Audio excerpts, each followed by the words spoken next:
Hi guys, Tony Lewis here, AL Plumbing and Heating.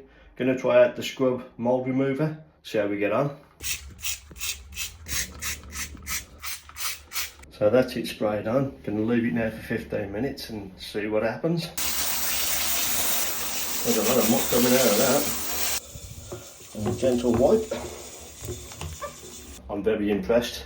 I've used it on areas in the shower and it's cleared it away with minimal fuss and minimal amount of work. The shower head has come up like brand new. So yeah, very impressed.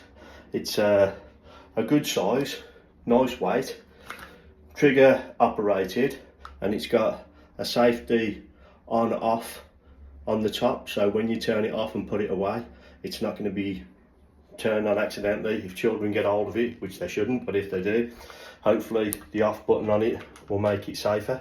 So yeah, very impressed. My opinion of the SCRUBB Mould Remover is 5 stars. Good quality, good size, easy to use and economical because you don't use a lot of it to clean up what you need to clean up.